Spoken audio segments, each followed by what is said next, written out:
beserta semua keluarga kita dan kawan-kawan amin ya rabbal. Salawat dan salam yang paling indah, yang paling mesra, yang paling mulia kita haturkan kepada junjungan kita Nabi Muhammad serta para keluarganya, para sahabatnya, para pengikutnya yang setia sampai akhir zaman.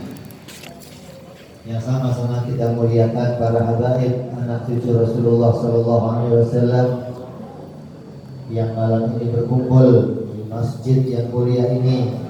Begitu pula para asatidz, para guru-guru, dan juga yang terpenting sahibul hajat, yaitu Bapak Nur Khalis.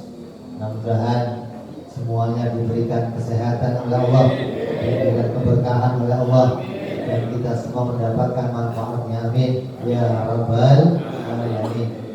Tadi udah ada yang serang pakai, udah pakai penerjemah, saya nggak usah. Barangkali terjemah bahasa Arab, pakai bahasa Arab.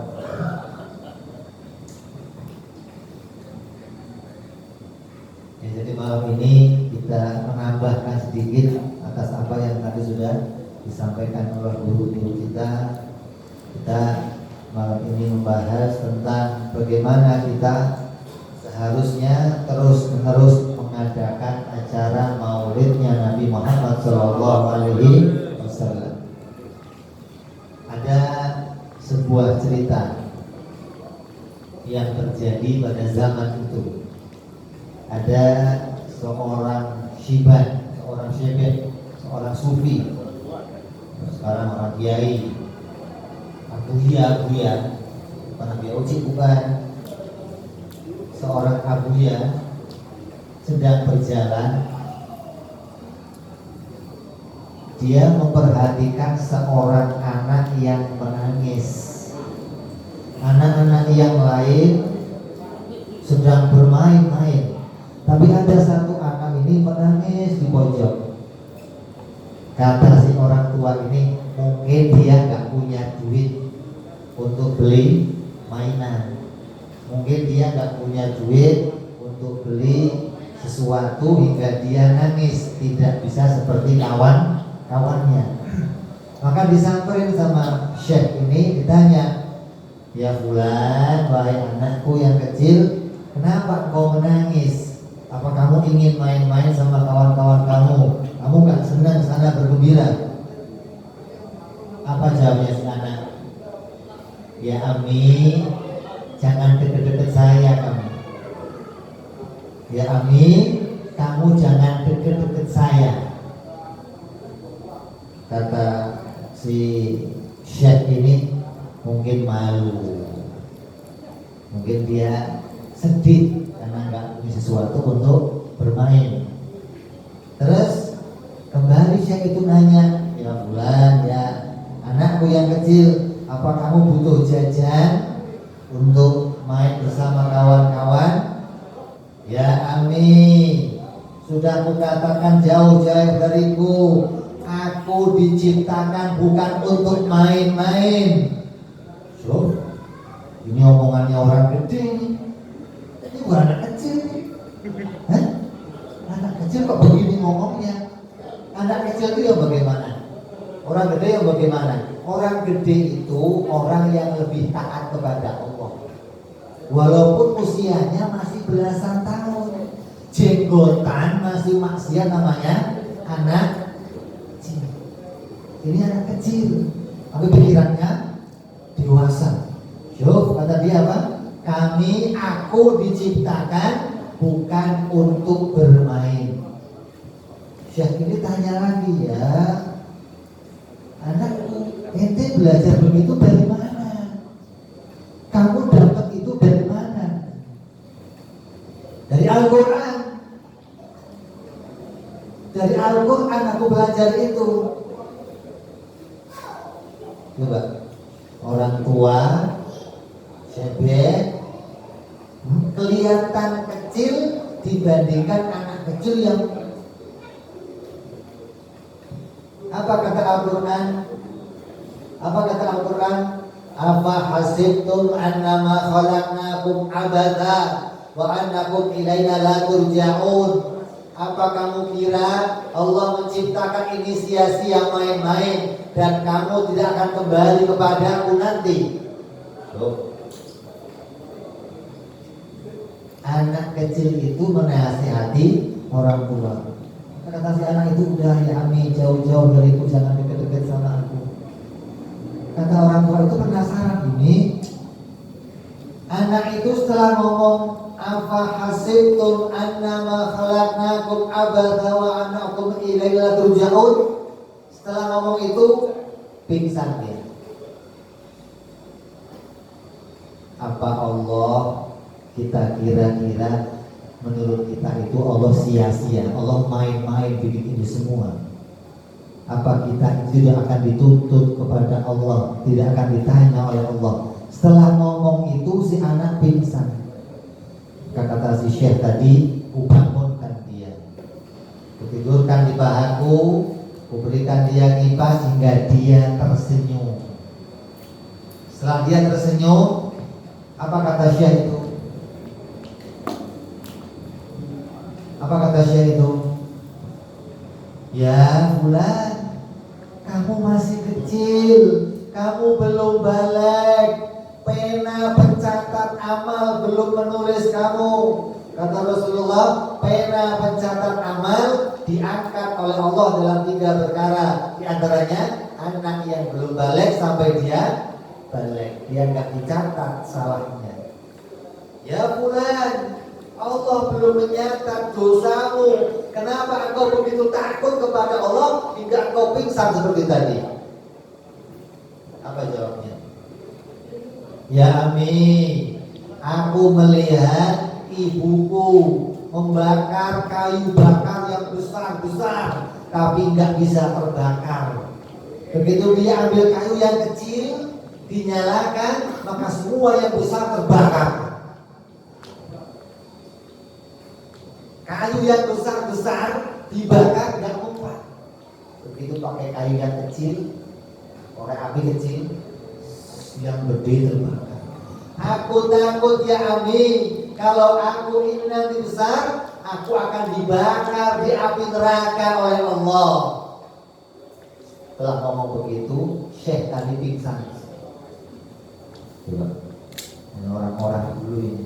Ini orang-orang. Setelah Syekh itu pingsan, si anak ini pergi. Begitu Syekh itu bangun, ditanya, mana anak tadi? Udah pulang. Siapa anak tadi? Kamu nggak kenal? Saya nggak kenal. Loh, semua orang di sini kenal dia. Siapa dia? Ada min abna'i Husain. Ini anaknya Sayyidina Husain, cucunya Rasulullah Sallallahu Alaihi Wasallam. Sayyidina Ali Zainal Abidin. Apa kata Syekh tadi? Pantes buah jatuh tidak akan jauh dari pohonnya. Kalau buahnya begini, pasti pohonnya akan seperti ini. Ini akhlaknya orang dulu. Ini perilakunya anak-anak zaman dulu. Bagaimana orang tuanya? Kira-kira anak kita bagaimana zaman sekarang? Pernah mikir seperti itu? Pernah takut seperti itu? Pernah khawatir seperti itu? Kenapa? Pendidikannya tidak ada. Tidak ada yang mengajarkan kepada mereka. Gak ada contoh tauladan untuk mereka. Masa itu orang hidup dengan contoh semuanya. Orang tuanya sebagai contoh, kawan-kawannya contoh. Kita tidak punya contoh yang seperti itu sekarang. Maka ini yang ingin kita hidupkan kembali. Kita malam ini merayakan Maulidnya Rasulullah SAW. Di antaranya apa? Kita ingin hidupkan kembali akhlaknya Rasulullah SAW. Bagaimana pekertinya Rasulullah, bagaimana cara hidupnya Rasulullah, bagaimana perjalanannya Rasulullah, hingga kita bisa jadi pengikut Rasulullah yang tidak hanya di dalam lisan kita saja, tapi masuk ke dalam hati kita. Saya mau tanya, sekarang ada nggak yang punya akhlak baik seperti itu? Ada nggak? Ada nggak? Perlu nggak akhlak diperbaiki? Makanya ada revolusi. Kenapa sebabnya? Karena sudah kehilangan kita orang-orang seperti ini. Generasi yang seperti itu sudah habis di hadapan kita. Kita nggak melihat lagi orang-orang sehebat itu sekarang ini muncul. Bahkan yang tua kita nggak melihat seperti itu. Bagaimana anak-anak kita bisa muncul jadi orang-orang yang baik? Maka ini yang mau kita usahakan. Ini yang mau kita upayakan. Bagaimana kita mengadakan suatu perkumpulan, mengadakan suatu majelis taklim yang tujuannya ingin kembali membangkitkan ajaran-ajarannya Rasulullah Sallallahu Alaihi Wasallam. Hadirin yang dimuliakan oleh Allah Subhanahu Wa Taala, ini diantara kita kumpul di sini ingin mengadakan maulidnya Rasulullah Sallallahu Alaihi Wasallam. Apa diantaranya penyebab-penyebab yang banyak kita miliki? Kita mengadakan maulidnya Nabi Muhammad Sallallahu Alaihi Wasallam. Di antara kita mengadakan penyebabnya maulid Nabi tadi, kita kehilangan salah satu suri tauladan. Kita kehilangan contoh. Kita menganggap bahwa kalau kita masih muda, kalau kita anak-anak, jauh kita dari hal-hal yang membahayakan. Ini tidak terjadi. Ini harus kita ingatkan. Coba kita lihat, jangan sampai kita kehilangan kesempatan untuk memperbaiki akhlak ketika kita sudah tidak punya lagi waktu di dunia. Jangan sampai kita kehilangan kesempatan untuk mengikuti jejaknya para sholihin.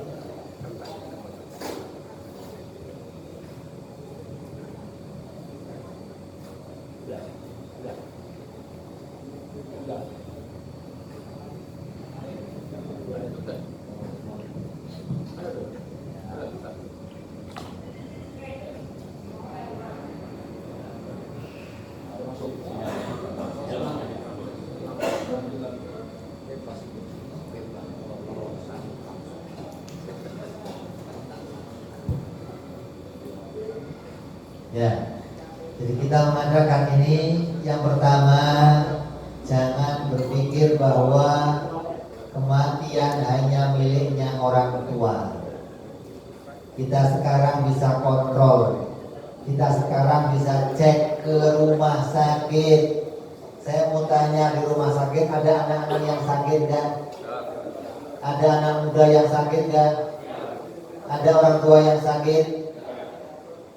Maka kematian bukan hanya miliknya orang tua. Ini harus kita ingatkan diri kita. Perjuangkan anak-anak kita, perjuangkan keluarga kita. Bagaimana mendidik mereka hingga menjadi orang-orang yang punya akhlak seperti akhlaknya Rasulullah SAW. Kematian bukan hanya miliknya orang-orang tua. Coba kita cek di kuburan, banyak kubur-kubur yang kecil, banyak kubur-kubur mini. Hingga kita harus melihat keadaan itu. Bagaimana kita melihat kesempatan yang diberikan oleh Allah kepada kita masih ada sekarang ini. Pergunakan sebaik-baiknya. Jangan sampai kita kehabisan waktu, di mana akan datang nanti masa tangisan kita tidak berguna, ratapan kita tidak berguna, penyesalan kita tidak berguna. Di mana yang berguna pada masa itu adalah amal kita, dan kita tidak punya amal tersebut. Maka mulai sekarang kesempatan kita masih ada, pergunakan sebaik-baiknya kesempatan itu untuk apa? Mencari ilmu pengetahuan. Ajarkan ilmu kepada anak-anak kita, ajarkan pengetahuan kepada anak-anak kita, agar mereka betul-betul menteladani bagaimana akhlaknya Rasulullah SAW. Ini ada Habib besar mau ceramah, dengarin baik-baik ini. Fadhal. Habib Ali bin Hasan Al-Bahar. Selamat dan sukses atas terpilihnya beliau menjadi Wasekjen MUI. Mudah-mudahan di bawah kepemimpinan beliau kita semua bisa mendapatkan kemaslahatan. Amin ya rabbal alamin. Ahlan wa sahlan.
Lanjut ya.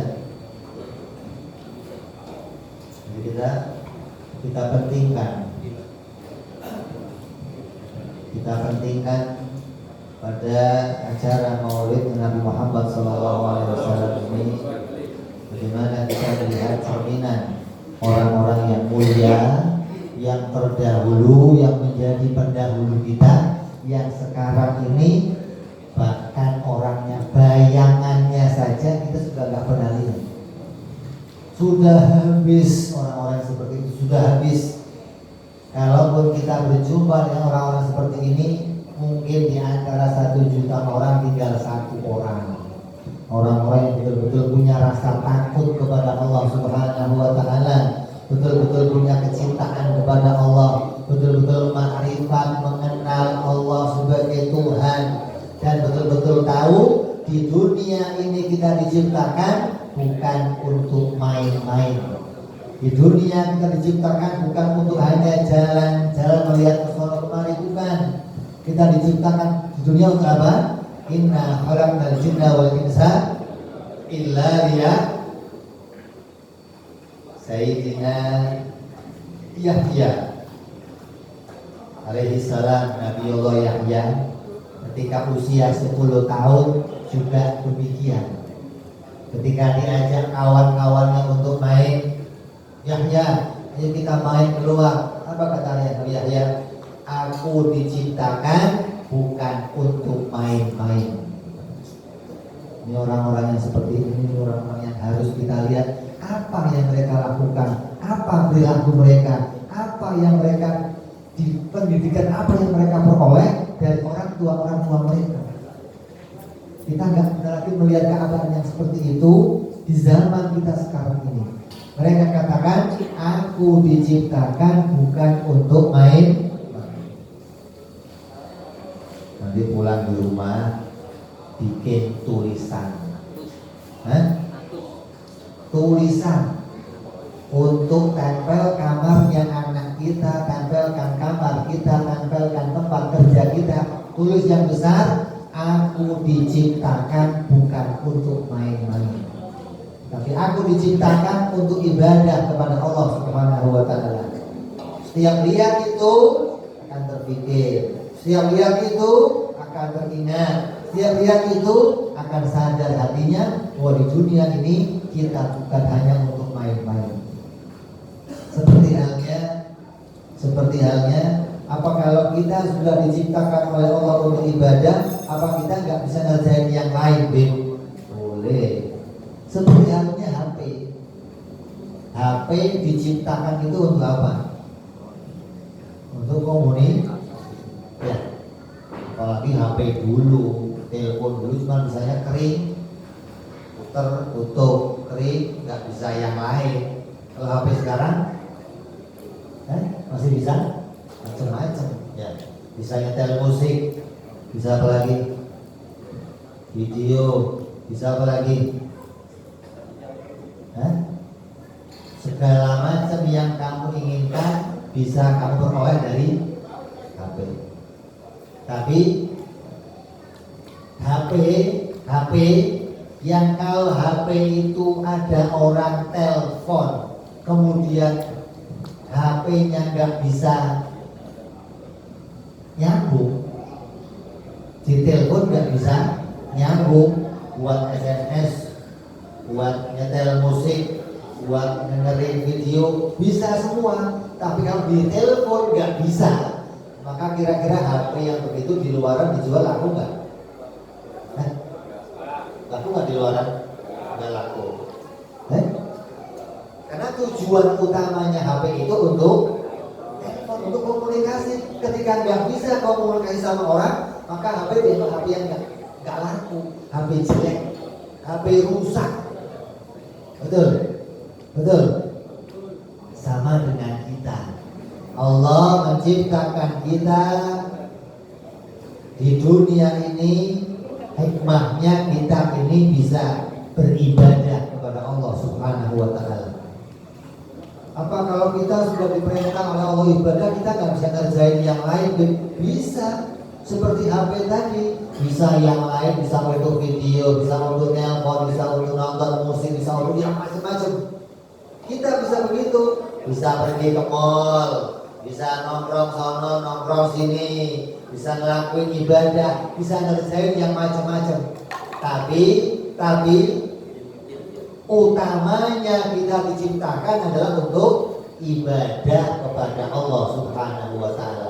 Apabila ada panggilan azan, kita enggak terpanggil untuk mendatangi perintahnya Allah, maka kita menjadi hamba yang enggak ada nilainya di hadapan Allah Subhanahu wa taala. Seperti HP tadi enggak punya nilai di counter, enggak punya nilai di hadapan orang. Kenapa? Karena tujuannya HP diciptakan adalah untuk komunikasi. Ketika dia nggak bisa komunikasi, nggak ada nilainya dia. Diri kita demikian, diciptakan oleh Allah, kita ini bisa ibadah kepada Allah. Ketika ada panggilan untuk kita ibadah,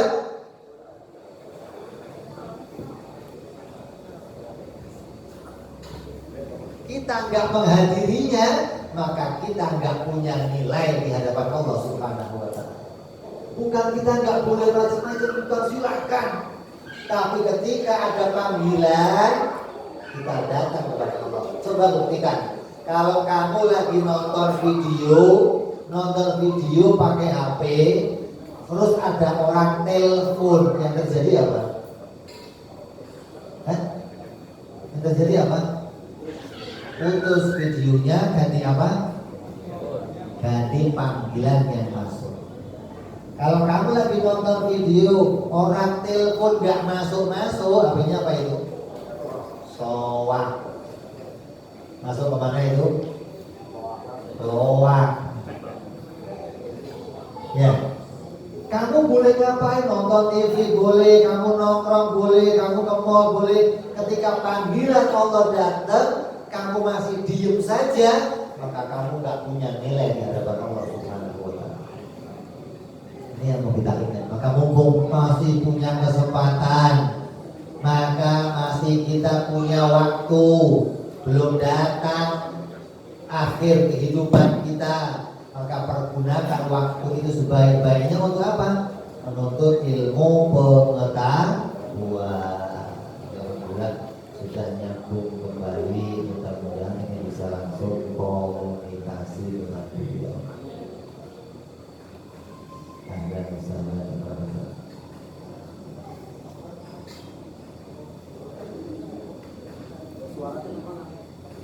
kedengeran tadi? Assalamualaikum warahmatullahi wabarakatuh. Tadi.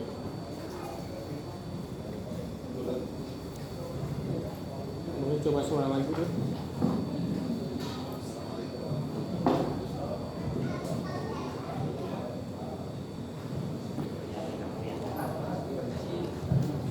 Coba tes kalau sampai.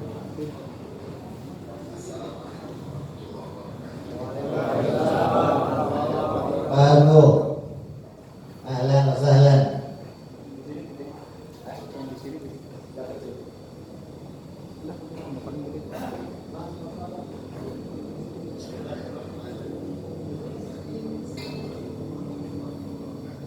Waalaikumsalam warahmatullahi wabarakatuh. Allahumma lakal hamdu kullu wa lakal syukru kullu wa ilaika yurja'ul amru kullu fa ahlun anta an tu'bad wa ahlun anta an tuhmad wa salatuka wa salam ala nabiyyina wa rasulina wa imamina wa hujjatina wa maulana Muhammad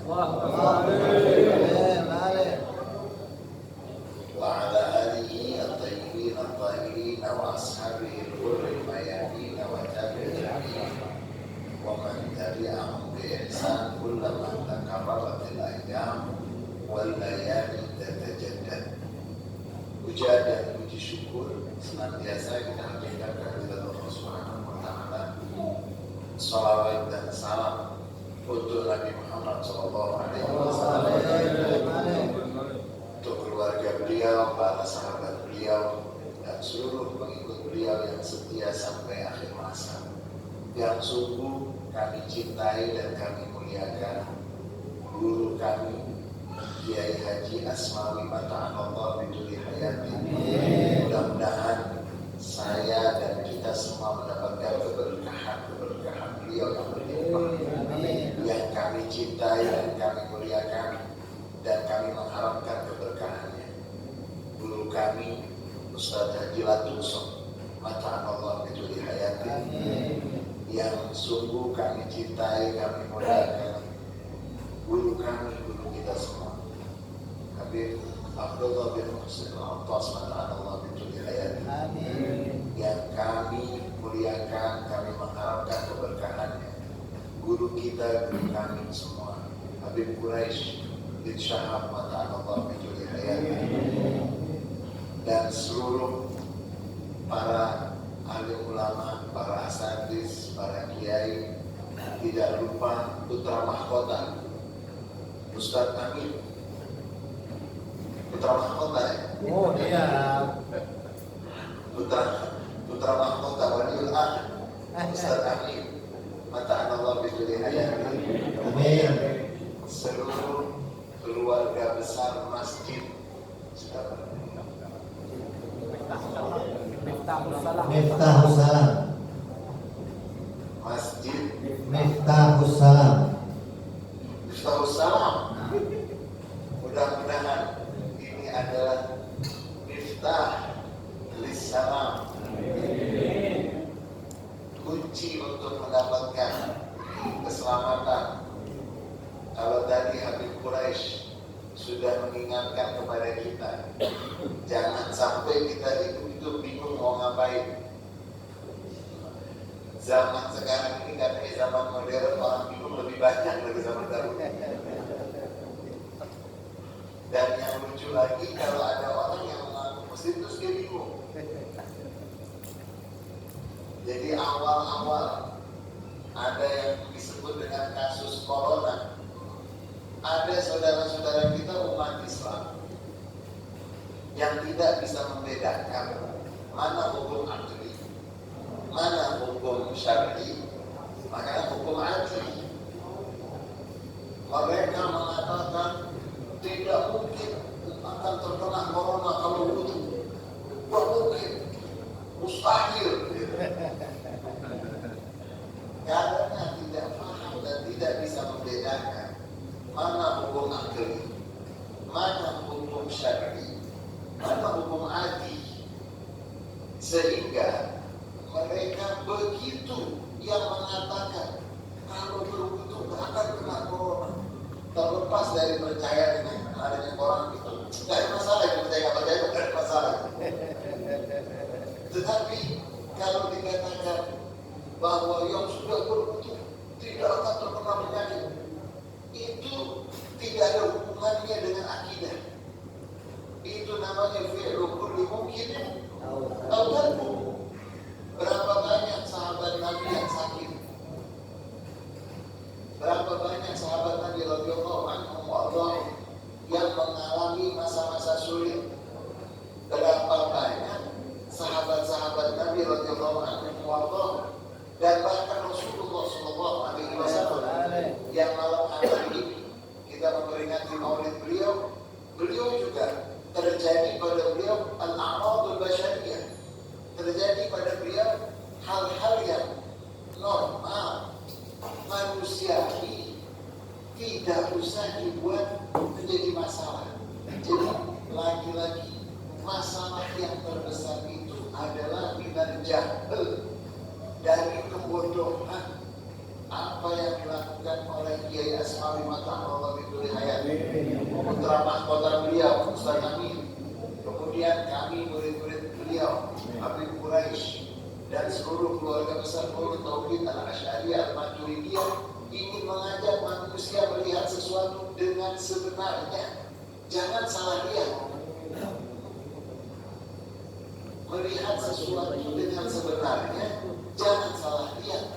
Nanti yang kecil terlihat besar, yang besar terlihat kecil.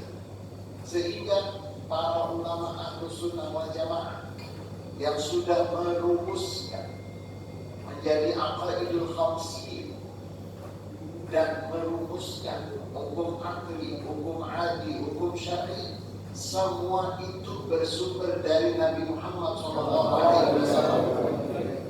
Tugas para ulama yang berijtihad tersebut untuk memberikan kemudahan dan ini menjadikan keberkahan bagi umat Rasulullah SAW yang memiliki banyak keistimewaan dan kelebihan. Oleh sebab itu, pada kesempatan malam hari ini saya ingin sekali untuk hadir mendapatkan keberkahan dari majelis yang penuh dengan keberkahan yang dihadiri oleh Habib Quraisy, dihadiri oleh para habaib, oleh Kiai Asmawi guru saya Ustaz Bakir Soh. Tetapi saya sedang melaksanakan dan mengajak kita semua paham hukum haji. Jadi jangan terus kalau saya nggak bisa datang dianggap agama berantakan, bukan ada masalah. Tidak ada masalah sama sekali. Dan jangan sampai kita menjadi orang-orang yang termasuk dari orang-orang yang bingung ketika menghadapi semua yang dikatakan oleh Rasulullah SAW terjadi dengan benar. Shadaqah Rasul SAW. Sekarang yang sedang kita alami, banyaknya orang yang bingung, banyaknya kebodohan tersebar di mana-mana. Semua itu sudah diberitakan oleh Rasulullah SAW dalam hadis-hadis beliau terkait dengan peristiwa-peristiwa yang akan terjadi. Namun sebelumnya di antara yang Rasulullah SAW sampaikan dalam hadis-hadis beliau, dan kita semua yang belajar tauhid kita tahu betul bahwa Rasulullah SAW dan memang kita harus selalu diingatkan karena kehidupan dunia itu sering membuat kita lalai. Jadi kira-kira begini, saya sedikit mau cerita supaya mudah dipahami. Kadang-kadang itu yang kita lihat itu salah karena satu dua faktor. Saya mau kasih contoh. Saya punya teman itu pernah sekolah di Sudan Sudan itu kulitnya warna apa? Hitam. Kulitnya warna hitam. Saya pernah tanya, memangnya di Sudan itu ada gadis cantik? Jadi kami beres. Jadi jangan sampai itu banyak yang salah melihat. Saya tanya, memang di Sudan ada gadis cantik? Dia bilang, wah, ente tuh gak pernah tinggal di Sudan. Anda sebelum ke Sudan, itu Anda pikir gak ada wanita cantik di Sudan.